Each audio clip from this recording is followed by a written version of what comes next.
हमारे भारतीय संस्कृति में जो प्रातःकाल का समय है वो बहुत महत्वपूर्ण माना गया है और ऐसा कहा भी जाता है कि सुबह उठकर जो है स्नान ध्यान के बाद जो है ईश्वर की स्तुति करनी चाहिए।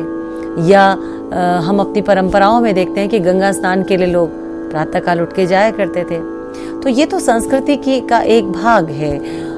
दूसरा भाग जब हम संगीत की बात करते हैं जो कि संस्कृति का एक और अंग है, अभिन्न अंग है, तो वहाँ पर भी प्रातःकाल के कुछ ऐसे राग हैं जिनको कि यदि गाया जाए तो वो उसी प्रकार का भाव उत्पन्न करते हैं जो कि हमें अपने जो नित्य कर्म या दैनिक दिनचर्या की शुरुआत में जिस प्रकार की हम अपनी क्रियाएं करते हैं, जो हम स्तुतियां करते हैं, हम कहें कि जो मैंने आपको बताया कि हमारी संस्कृति में जो प्रातः काल जो है सूर्य वंदना करना या पहले लोग गंगा जाके स्नान करते थे, तो इस प्रकार का जो एक कल्चर था, यहाँ पर रागों के हिसाब से यदि जो स्तुतियाँ हैं उनको यदि प्रातःकाल के रागों में मिलाया जाए तो देखिए किस प्रकार का भाव उत्पन्न होता है। तो ये भी एक संबंध जो है संस्कृत साहित्य और शास्त्रीय संगीत का, इसका एक बहुत अच्छा उदाहरण होगा। गंगा श्री गंगा स्तोत्रम, ये इसका कुछ एक उदाहरण मैं आपको प्रस्तुत करूंगी जो कि राग भैरव में जो है वो निबद्ध है।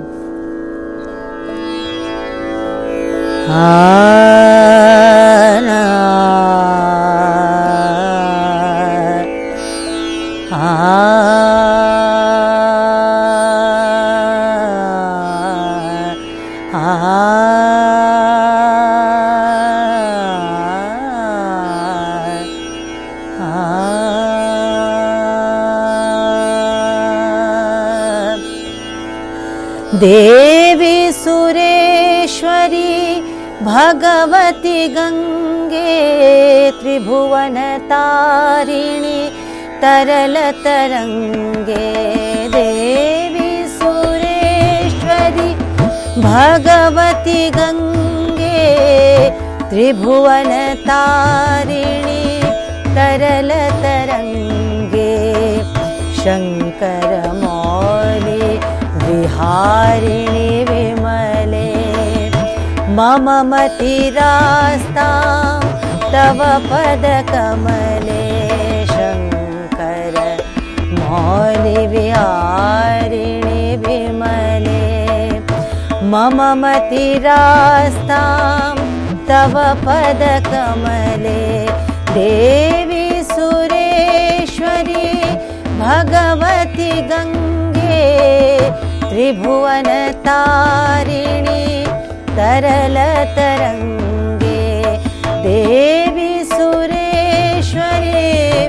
अब यहाँ पे देखिए ताल भी चल रही है और प्रातःकाल का राग भी है। तो शास्त्रीय दृष्टि से देखा जाए, शास्त्रीय संगीत की दृष्टि से हम राग भैरव में इसको हम गा रहे हैं और तबले पर आप देखिए 3 ताल चल रही है, धा धिन धिन धा धा धिन धिन। देवी सुरेश्वरी भगवती गंगे त्रिभुवन तारिणी तरल तरंगे। शंकर मौली विहारिणी विमले मम मतिरास्तां तव पद कमले। देवी सुरेश्वरी भगवती गंगे त्रिभुवन तारिणी तरल तरंगे। भागीरथी सुखदायिनी माता स्तव जल महिमा निगमे ख्यातः नाहं जाने तव महिमानं। त्राहि कृपामयि माम ज्ञानं नाहं जाने तव महिमानं। त्राहि कृपामयि माम ज्ञानं। देवी सुरेश्वरी भगवती गंगे त्रिभुवन तारिणी तरल तरंगे देवी सुरेश्वरी भगवती गंगे गंगे गंगे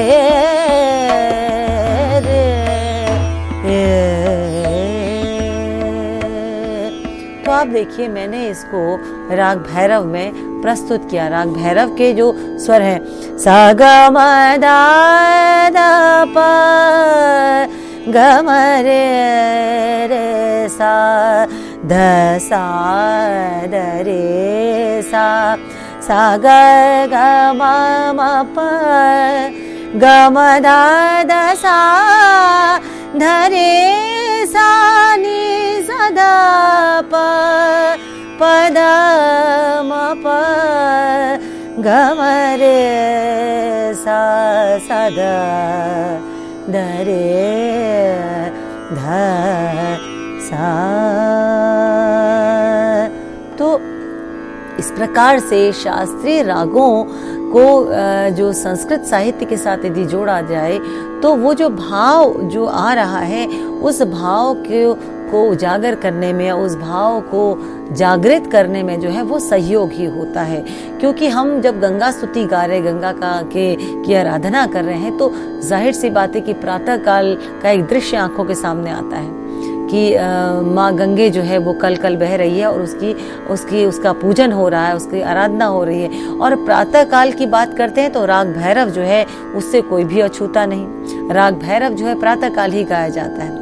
और इस प्रकार से राग भैरव का जो चलन प्रस्तुत किया, राग भैरव का जो रस है, राग भैरव का जो भाव है, गंभीर शांत भाव जो है उसका, वो कहीं ना कहीं इस आध्यात्मिकता को या हम कहें जो गंगा स्तुति की ये जो का जो एक भाव है जिसमें हम गंगा को माँ की आराधना कर रहे हैं उसके साथ बिल्कुल एक हम शब्द कहते हैं जेल करना, तो बिल्कुल उसके साथ जेल करता है या उस भाव को उजागर करने में पूरी तरह से जो है वो सफल होता है। तो यहाँ पर ये संबंध कहीं साहित्य, संस्कृत साहित्य का हिंदुस्तानी शास्त्रीय संगीत के जो राग हैं उनके साथ बहुत ही मधुर संबंध है। हिंदुस्तानी शास्त्रीय संगीत जैसे मैंने कहा कि ये राग रागिनियों पर आधारित है। राग जो है वो अपने आप में जो भाव या जो हम इमोशंस कहते हैं, जो एक रंग छोड़ जाते हैं हमारे हृदय पर, तो वो एक स्थायी भाव जिसे कहा जाए वो हमारे भीतर रहता है। और इस स्थायी भाव को ही हम रंग कहते हैं। इस स्थायी भाव को यदि शब्दों में पिरोया जाए तो जिस भाव से वो स्तुति या जिस भाव से हम वो अभिव्यक्ति कर रहे हैं उस पर कहें कि 4 चांद लग जाते हैं। तो ये एक उदाहरण था।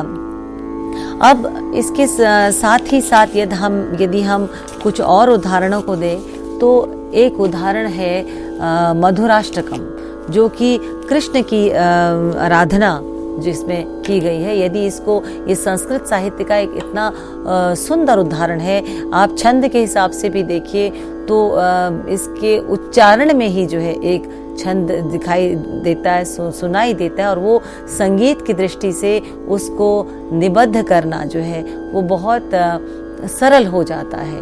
तो यदि हम इसको सिर्फ इसके साहित्य का हम पाठ करें, उच्चारण करें, तो वो कुछ इस प्रकार होगा। अधरम मधुरम वदनम मधुरम नयनम मधुरम हसितम मधुरम हृदयम मधुरम गमनम मधुरम मधुराधिपते रखिलम मधुरम वचनम मधुरम चरितम मधुरम वसनम मधुरम वलितम मधुरम चलितम मधुरम भ्रमितम मधुरम मधुराधिपते रखिलम मधुरम। बहुत सुंदर जो है कृष्ण की जो पूरी छवि जो है वो आंखों के आगे आ जाती है, और इतनी उनकी हर चीज़ का, हर अंग का, हर उनके बोलने पर, उनके आचरण का, उनकी यानी उन पर पूरा समर्पित भाव जो है वो, उसकी मधुरता जो है इस मधुराष्टकम में जो है वो प्रस्तुत की गई। अब हम इसको जब संगीतबद्ध करें तो हम एक राग लेते हैं शुद्ध सारंग। शुद्ध सारंग एक बहुत मधुर राग है, और मुझे जब मैं इसमें गाने का प्रयास कर रही थी, तो वो मधुरता जो इस स्तुति में है वो उस राग के हिसाब से और भी सुंदर लग रही थी। तो ये उदाहरण मैं आपको प्रस्तुत करती हूँ।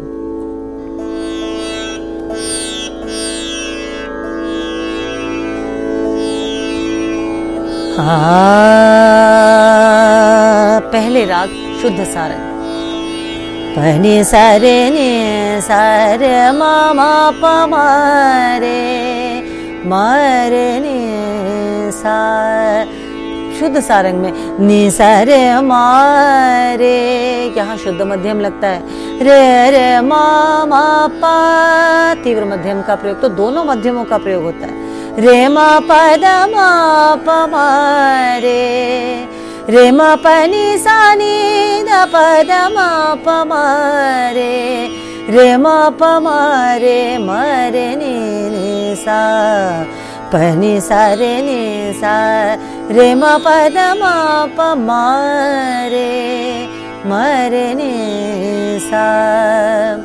अधरम मधुरम वदनं मधुरं, नधरं मधुरं वदनं मधुरं, नयनं मधुरं हसितं मधुरं, नयनं मधुरं हसितं मधुरं, हृदयं मधुरं गमनं मधुरं, मधुराधिपतेरखिलं मधुरं, मधुराधिपतेरखिलं मधुरं। अधरं मधुरं वदनं मधुरं, नयनं मधुरं हसितं मधुरं, हृदयं मधुरं गमनं मधुरं, हृदयं मधुरं गमनं मधुरं, मधुराधिपतेरखिलं मधुरं, मधुराधिपतेरखिलं मधुरं। अधरं मधुरं वदनं मधुरं, नि सा रे मा रे मा मा प, रे मा पद मा प मा रे, रे मा प नि सा नि द पद मा प मा रे म रे नि सा। अधरं मधुरं वदनं मधुरं, वचनं मधुरं चरितं मधुरं, वसनं मधुरं बलितं मधुरं, चलितं मधुरं भ्रमितं मधुरं, चलितं मधुरं भ्रमितं मधुरं, मधुराधिपतेरखिलं मधुरं, मधुराधिपतेरखिलं मधुरं। अधरं मधुरं वदनं मधुरं, नयनं मधुरं हसितं मधुरं, अधरं मधुरं मधुरं वदनं मधुरं, मधुरं मधुरं अधरं मधुरं मधुरं मधुरं, मधुराधिपतेरखिलं मधुरं, मधुराधिपतेरखिलं मधुरं, मधुराधिपतेरखिलं मधुरं। अधरं मधुरं वदनं मधुरं, अधरं मधुरं वदनं मधुरं, अधरं मधुरं वदनं मधुरं। अब यदि हम शास्त्रीय राग के हिसाब से कहें तो आप देखिए कि वही शुद्ध सारंग में हमने इसको प्रयत्न किया और इसी की एक बंदिश हम ले। अब मोरे बात, अब मोरे मान ले पिया रवा, मान ले पिया रवा, जाऊं तो मैं वारी वारी वारी वारी, जाऊं तो मैं वारी वारी वारी वारी, अब मोरे बार बात, अब मोरे बार बात, अब मोरे बात बात रे, अब मोरे बार नि सा रे रे मा मा मा प मा रे मा प द मा प मा रे रे मा मा प रे मा प नि नि सा नि द प द मा प मा रे नि सा रे रे मा मा प रे सा, अब मोरे बार नि सा रे रे रे मा मा प मा रे मा प द मा प मा रे नि सा, अब मोरे बार आत, अब मोरे बार आत, मान ले पिया रवा, जाऊं तो मैं वारी वारी वारी वारी, अब मोरे बार आत, अब मोरे बार, अब मोरे बात, अब मोरे बार। अब देखिए इसी उसमें अधरम मधुरम वदनम मधुरम, अधरम मधुरम वदनम मधुरम, नयनम मधुरम हसितं मधुरम, हृदयं मधुरं गमनं मधुरं, मधुराधिपतेरखिलं मधुरं, मधुराधिपतेरखिलं मधुरं, अधरं मधुरं, अधरं मधुरं, अधरं मधुरं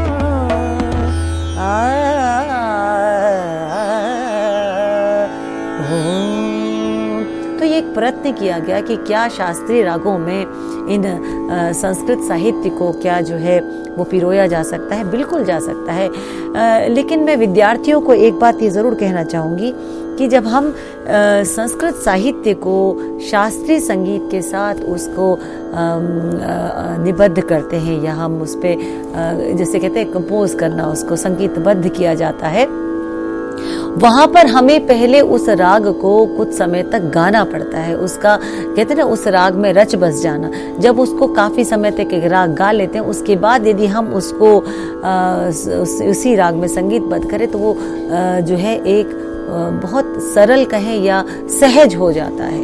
तो इसीलिए किसी भी संस्कृत की रचना को जब गाया जाए तो शास्त्रीय रागों के साथ यदि उसको लिया जाए तो पहले शास्त्रीय रागों में भी जिस राग को गा रहे हैं उसमें भी पहले एक अच्छा अभ्यास होना बेहद ज़रूरी है, क्योंकि उसी के आधार पर जो है हम उस रचना को गा पाएंगे या उसके साथ हम जो है न्याय कर पाएंगे।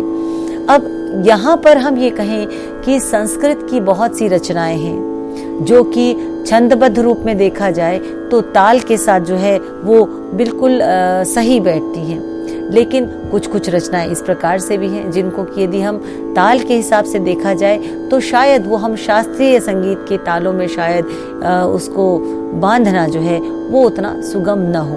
तो ऐसे जो हैं श्लोकों को, ऐसे जो संस्कृत साहित्य को जो है वो आलापचारी के रूप में यदि गा ले तो वो उस पर भी एक सुंदर असर जो है वो छोड़ जाता है। जैसे मैं अक्सर हम वंदना करते हैं, गुरु वंदना करते हैं, जिसमें हम श्लोक गाते हैं, गुरु ब्रह्मा गुरु विष्णु गुरुदेवो महेश्वरा गुरु साक्षात परम ब्रह्म तस्मै श्री गुरुवे नमः।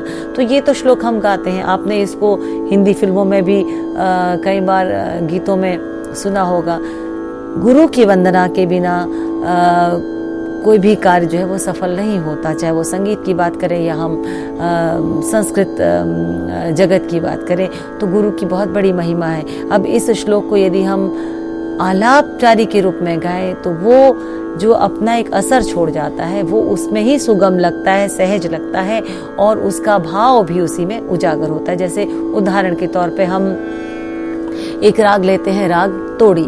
राग तोड़ी भी प्रातःकाल का राग है और इस राग को हम यदि गाते हैं तो हम थोड़ा सा राग गाकर कोशिश करते हैं कि उसमें हम इस श्लोक को कैसे निबद्ध करें। तो ये मैं अभी आपके सामने एक प्रयास के रूप में इसको करती हूँ।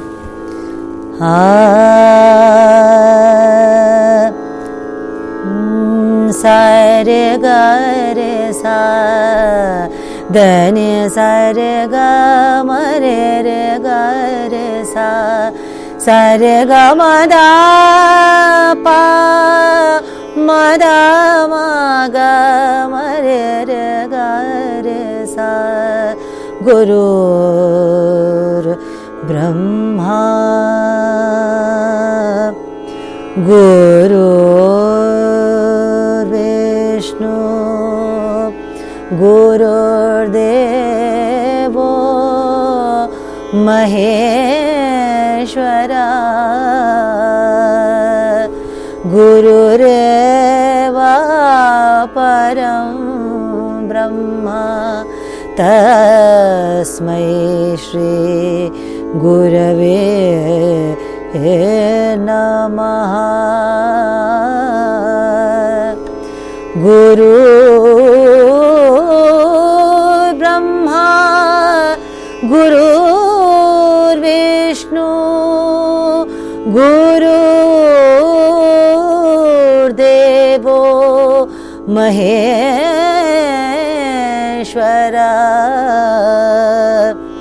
गुरुर् साक्षात् परं ब्रह्मा तस्मै श्री गुरवे नमः।